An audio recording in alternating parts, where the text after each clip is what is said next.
आज के इस वीडियो में हम बात करेंगे रेखीय सजातीय उत्पादन फलन की। लीनियरली होमोजेनियस प्रोडक्शन फंक्शन ये क्या होता है, इसकी क्या विशेषताएं हैं। तो सबसे पहले तो रेखीय सजातीय उत्पादन फलन कहते किसे हैं।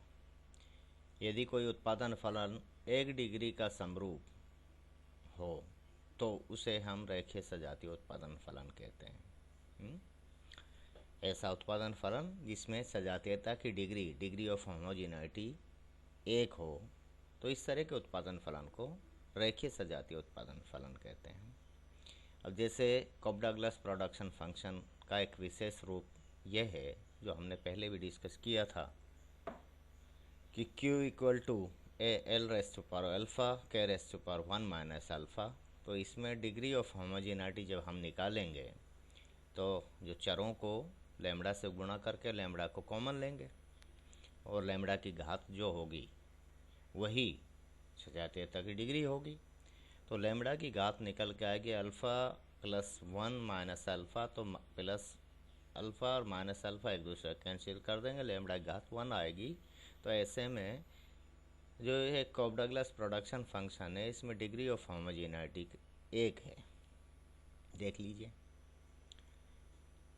ए लैम्बडा इंटू एल की घात एल अल्फ़ा लैम्बडा इंटू के की घात 1 माइनस अल्फ़ा। जब आप लैम्बडा को कॉमन लेंगे तो लैम्बडा तो अलग कर लो आप, और बाकी A L raise to power alpha K raise to power 1 minus alpha एक साइड हो गया। लैम्बडा की घात है इंटू, क्योंकि गुणा में है दोनों में ही, alpha plus 1 minus alpha, minus से प्लस कट गया और लैम्बडा की घात 1 बची। तो बचा क्या, लैम्बडा इंटू क्यू, क्योंकि ये तो आपका उत्पादन फलन है। तो ये इस तरह का कोप्फ-डगलस प्रोडक्शन फंक्शन है जो रेखीय सजातीय उत्पादन फलन का उदाहरण है। इसी तरह से सी एस प्रोडक्शन फंक्शन की बात करें हम, तो Q equal to A bracket del K raise to power minus rho plus 1 minus del L raise to power minus rho और इसकी whole power minus 1 upon rho. अब देखिए,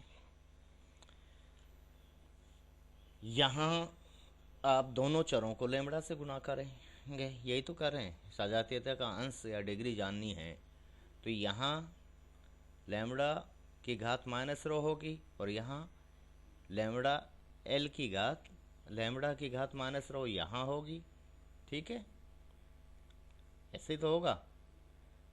और इसकी सबकी घात, इन दोनों की घात माइनस 1 अपॉन रो होगी। तो लैम्बडा की घात माइनस रो तो यहाँ कॉमन आ जाएगी अंदर से, ठीक है ना। और इसकी घात माइनस 1 अपॉन रो ये लिख दी, तो minus rho into minus 1 upon रो लैम्बडा की घात, और बाकी आपका यही फलन बच जाएगा जो कि मूल फलन है आपका सी एस प्रोडक्शन फंक्शन। तो लैम्बडा की घात क्या हो गई भाई, ये एक दूसरे कैंसिल कर रहे हैं, माइनस इंटू माइनस प्लस हो जाएगा। तो रो बटा रो, तो रो बटा रो बराबर लैम्बडा की घात 1 हो गई, यानी लैम्बडा रहेगा लैम्बडा इंटू क्यू। तो सी एस प्रोडक्शन फंक्शन भी रेखीय सजातीय उत्पादन फलन का एक उदाहरण है।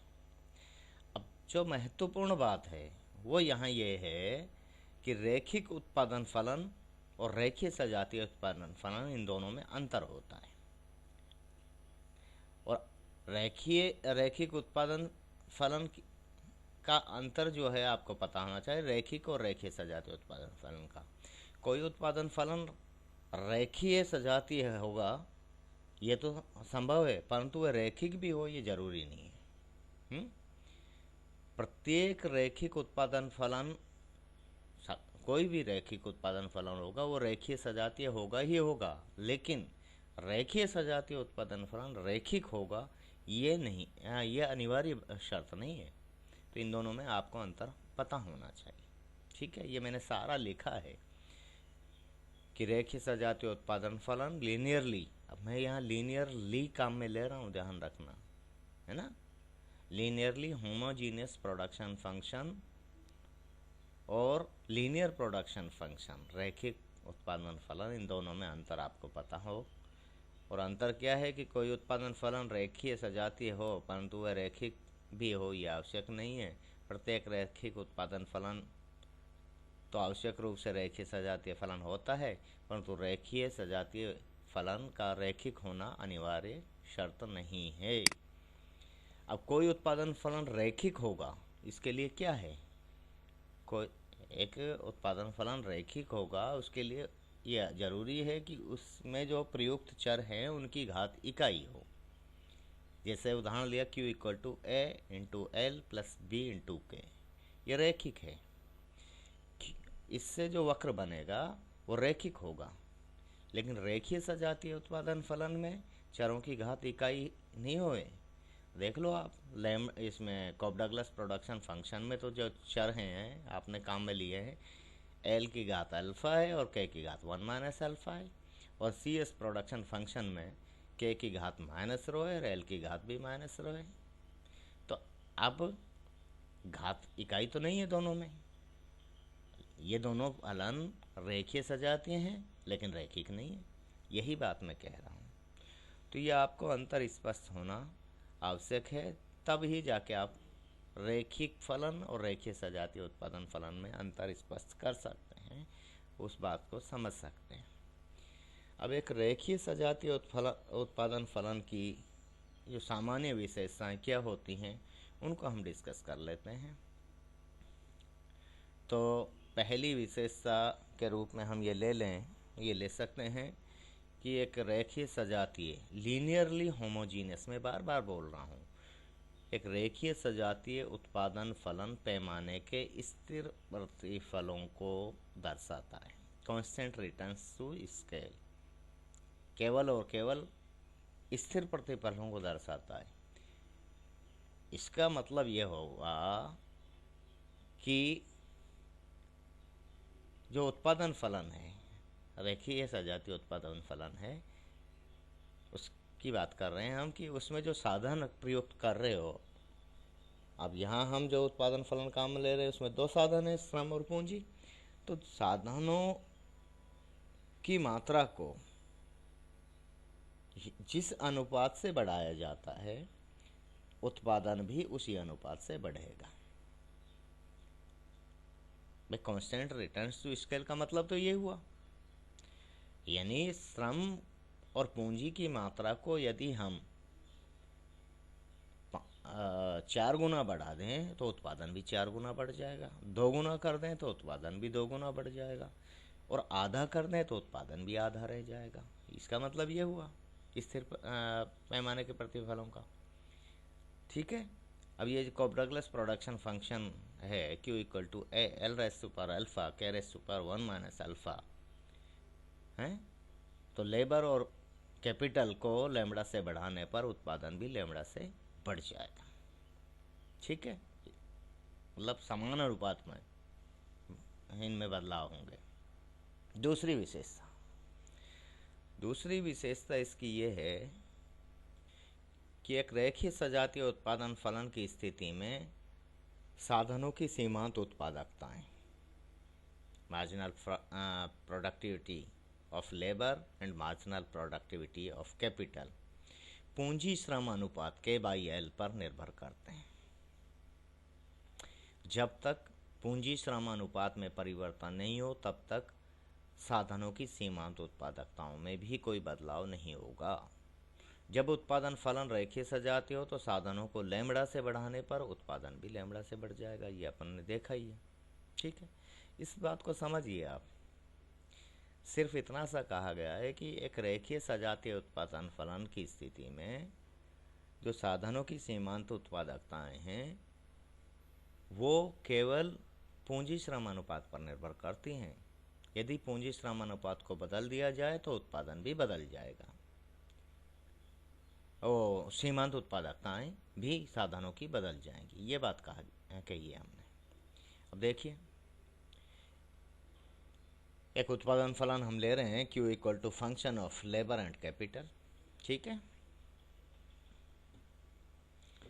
अब यहाँ देखिए, इसको जो है हम लैम्ब्डा से गुणा कर देते हैं सभी चरों को, तो लैम्बडा से गुणा करेंगे तो ये लैम्बडा इंटू क्यू हो गया फंक्शन ऑफ। अब ये एल को लैम्बडा से करें लैम्बडा इंटू एल और ये लैम्बडा इंटू के हो गया।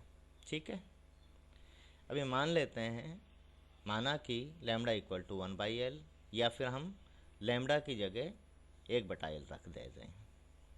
तो Q/L बराबर function of L/L into K/L। अब L/L तो एक दूसरे कैंसिल 1 बच जाएगा। ठीक है,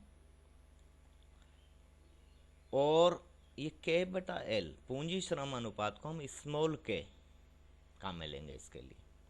तो Q/L ये वाला इक्वल टू, अब ये यहाँ क्या बचा है K/L पूंजी श्रम अनुपात, या जो इसके लिए हमने स्मॉल k काम लिया तो फंक्शन ऑफ k हो गया ये, और Q अब क्रॉस मल्टीप्लाई कर दिए equal to L into function of small k। ठीक है, ये आपके पास एक फलन आया। Q equal to L into function of k। अब हमें चाहिए श्रम की सीमांत उत्पादकता MPL या FL। तो इसके लिए इस फलन का L के सापेक्ष में, लेबर के सापेक्ष में अवकलन करेंगे। चूँकि उत्पादन के साधन एक से ज़्यादा है तो इसलिए आंशिक अवकलन होगा। तो ये होगा डेल Q/डेल L। अब यहाँ देखिए, ये प्रोडक्ट रूल से होगा सबसे पहले। अब इसमें कोई से कोई पहला कर दो, कोई बाद में कर दो, क्योंकि गुणा के नियम में चिन्ह का कोई चक्कर नहीं होता। तो हम सबसे पहले इसका करेंगे f फंक्शन ऑफ k का, l को एज इट इज रखते हुए। तो l को एज इट इज रखा और फंक्शन ऑफ k का करेंगे तो d/d ऑफ, अब स्मॉल k ध्यान रखना क्योंकि ये भी स्मॉल k है, फंक्शन ऑफ k इंटू, अब इस k का करेंगे, जब इस k का करेंगे किसके सापेक्ष, l के सापेक्ष, तो डेल k/डेल l ये होगा। कर दिया साहब। अब फिर l का कीजिए, इसको एज इट इज रखिए, तो फंक्शन ऑफ k को एज इट इज रखा, l का l के सापेक्ष करेंगे तो 1 होगा, तो ये लिख दिया।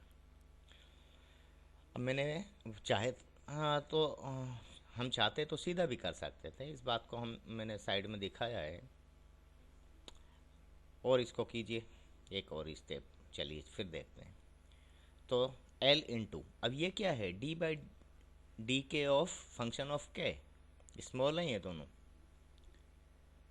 इसका एक और बार अवकलन, ये मतलब हुआ ना इसका, तो f' ठीक है, और इसका डेल k/डेल l। अब डेल k क्या है, के स्मॉल k है, ये ध्यान रखना, स्मॉल k बराबर k/l है। तो इसका डेल k/डेल l का जो जब आप अवकलन करेंगे तो माइनस k/l² आएगा, भाग के नियम से होगा ये, कोसेंट रूल से। ठीक है ना, तो माइनस k/l² इसकी जगह प्लस फंक्शन ऑफ k।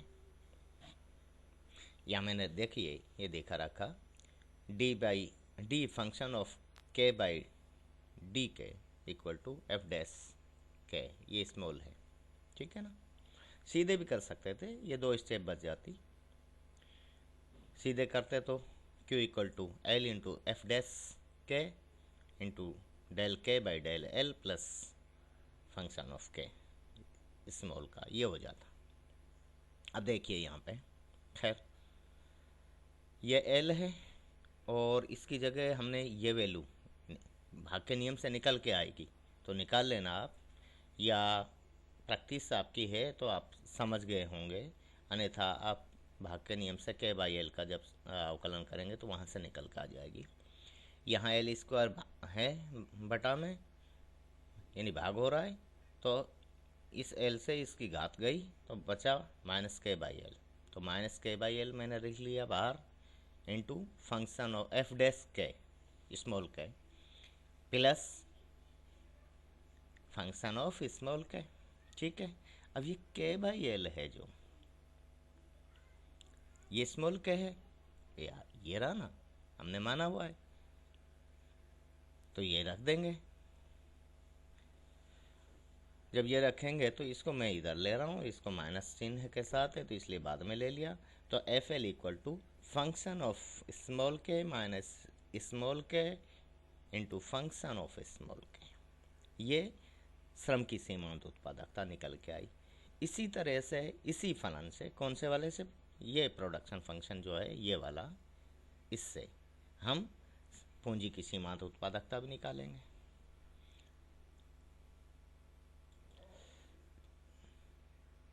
जब पूंजी की सीमांत उत्पादकता निकालेंगे तो इसको जो फलन है ये वाला, इसको हम क्यू के सापेक्ष में इसका अवकलन करेंगे। तो डेल क्यू बाई डेल के चाहिए हमें, एफ के निकालना है ना, तो डेल क्यू बाई डेल के करेंगे तो एल एज इट इज़। अब ये फंक्शन ऑफ के का जब आप अवकलन करेंगे तो एफ डैश के, मैं यहाँ सीधे लिख रहा हूँ, या तो दिखा जाए लेकिन मैं बता रहा हूँ आपको, एफ डैश के इसका हो गया। अब इस के का करेंगे तो डेल के बाई डेल एल, वो डेल के बाई के, तो फाइनल ये आएगा डेल एल बाई डेल के, ठीक है। या इसकी वैल्यू जो आएगी भाई, एल का करोगे के सापेक्ष में तो एल का तो होगा नहीं, सिर्फ और सिर्फ इसका होगा, एल का तो जीरो हो जाएगा ना, के सापेक्ष में एल में कोई वेरिएशन है नहीं। तो L into function of small K into del small के बाई के, फाइनली जो आएगा वो निकल के आएगा L into F dash small K into 1/L, 1/L से 1/L कैंसिल हो जाएगा, और एफ के यानी पूंजी की सीमांत उत्पादकता एफ डैश के निकल के आएगी। इसको यहीं रोक देते हैं, फिर इसको अगले में कंटिन्यू करेंगे ताकि थोड़ा सा आपको भी समझने का मौका मिले, घर पे थोड़ी प्रैक्टिस करना। Thank you.